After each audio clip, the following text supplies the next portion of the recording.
നോക്കൂ, 2020 NDA പ്രവേശനം ഉപാധികളില്ലാതെയാണെന്ന് പറയുകയാണ് സാബു എം ജേക്കബ്. കേന്ദ്രമന്ത്രിയാക്കാമെന്ന വാഗ്ദാനം ലഭിച്ചിട്ടില്ല, ലഭിച്ചാലും സ്വീകരിക്കില്ല. മുഴുവൻ സമയ രാഷ്ട്രീയ പ്രവർത്തകരാകാൻ കഴിയില്ല എന്നുമാണ് സാബു എം ജേക്കബ് റിപ്പോർട്ടിനോട് പ്രതികരിച്ചത്. ആദ്യം പ്രതികരണം കേൾക്കാം. മുഴുവൻ സമയം രാഷ്ട്രീയത്തിൽ പോയിട്ട് ഒരു മന്ത്രിയായിട്ടോ അല്ലെങ്കിൽ MLA ആയിട്ടോ അങ്ങനെ ചിലവഴിക്കാൻ ഞാൻ ഉദ്ദേശിക്കുന്നില്ല. എൻ്റെ തൊഴിൽ എന്ന് പറയുന്നത് ബിസിനസ്സാണ്. മന്ത്രിയാവാനായിരുന്നു പണ്ടേ ആവാമായിരുന്നു. ഈ തെരഞ്ഞെടുപ്പിൽ മത്സരിക്കാനുമില്ല. ഞാനിപ്പോൾ ഈ നിമിഷം വരെ അങ്ങനെ ഒരു മനസ്സിൽ പോലും ചിന്തിച്ചിട്ടില്ല. കാരണം എൻ്റെ വരുമാന മാർഗം എന്ന് പറയുന്നത് എൻ്റെ ബിസിനസ്സാണ്. നമ്മൾ രാഷ്ട്രീയത്തിൽ പോയി കഴിഞ്ഞാൽ നമുക്ക് ജീവിക്കണ്ടേ? മറ്റു രാഷ്ട്രീയക്കാരന്മാർ കക്കുകയാണെന്നുണ്ടെങ്കിൽ എനിക്ക് ജീവിക്കാൻ പറ്റും. അത് ഞാൻ ഉദ്ദേശിക്കുന്നില്ല, എനിക്ക് ചെയ്യാനും പറ്റില്ല. സജോ ദേവസിയാണ് ചേരുന്നത് വിശദാംശങ്ങളുമായി. സജോ, 2020 ഏതാണ്ട് 6 സീറ്റുകൾ നിയമസഭാ തെരഞ്ഞെടുപ്പിൽ നൽകുമെന്നാണ് അറിയാൻ കഴിയുന്നത്. പക്ഷേ സാബു എം ജേക്കബ് ഏതായാലും മത്സര രംഗത്തേക്കില്ല എന്നാണ് അദ്ദേഹം പറയുന്നത്. കേന്ദ്രമന്ത്രിയാക്കാമെന്നൊരു വാഗ്ദാനവും ലഭിച്ചിട്ടില്ല എന്നാണ് പറയുന്നത്. അത്തരം റൂമറുകളൊക്കെ തള്ളിക്കളയുകയാണ് അല്ലേ?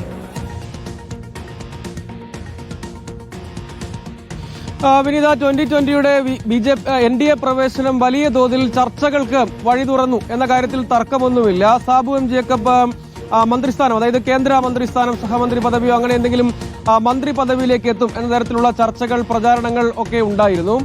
പക്ഷെ അത് പൂർണ്ണമായും നിഷേധിക്കുകയും തള്ളിക്കളയുകയുമാണ് സാബു എം ജേക്കബ്. ഏതെങ്കിലും തരത്തിൽ അങ്ങനെ ഒരു പദവി സ്വീകരിക്കാൻ തയ്യാറല്ല, അതിലേക്ക് പോവില്ല, ബിസിനസ്സിൽ തന്നെ ശ്രദ്ധ കേന്ദ്രീകരിക്കും എന്ന നിലപാടാണ്. അങ്ങനെ പോയാൽ ബിസിനസ്സിൽ ശ്രദ്ധ കേന്ദ്രീകരിക്കാൻ കഴിയില്ല എന്ന നിലപാട് അദ്ദേഹം ആവർത്തിച്ച് പറയുന്നു എന്നതാണ്. അതോടൊപ്പം തന്നെ BJP സംസ്ഥാന നേതൃത്വത്തിനടക്കം താല്പര്യമുള്ളത് സാബു എം ജേക്കബ് എറണാകുളം ജില്ലയിലെ ഏതെങ്കിലും ഒരു മണ്ഡലത്തിൽ മത്സര രംഗത്തേക്ക് വരണം എന്നൊരു താല്പര്യമുണ്ടായിരുന്നു. പക്ഷേ അതും അദ്ദേഹം നിരാകരിക്കുകയാണ്. എന്തെങ്കിലും ഉപാധി ഇക്കാര്യത്തിൽ വെച്ചിട്ടില്ല എന്ന് വിശദീകരിക്കാൻ ശ്രമിക്കുകയാണ്. ഈ വിഷയത്തിലടക്കം കടുത്ത രാഷ്ട്രീയ വിമർശനം നേരത്തെ കോൺഗ്രസും CPM ഒക്കെ ഉന്നയിച്ചിരുന്നു. കാരണം ഈ മുന്നണി പ്രവേശനത്തിന്റെ തന്നെ ആത്യന്തികമായ ലക്ഷ്യം ബിസിനസ് വളർത്തലാണ് എന്ന വിമർശനമാണ്, രാഷ്ട്രീയ വിമർശനമാണ് കോൺഗ്രസും CPM ഒക്കെ ആത്യന്തികമായി ഉന്നയിക്കുന്നത്. പക്ഷേ ഈ മുന്നണി പ്രവേശനത്തെ കേന്ദ്രീകരിച്ച് വലിയ തോതിലുള്ള രാഷ്ട്രീയ ചർച്ചകൾ നടന്നു. അതിലാണ് ഇപ്പോൾ ഒരു നിലപാട് സാബു എം ജേക്കബ് വ്യക്തമാക്കുന്നത്.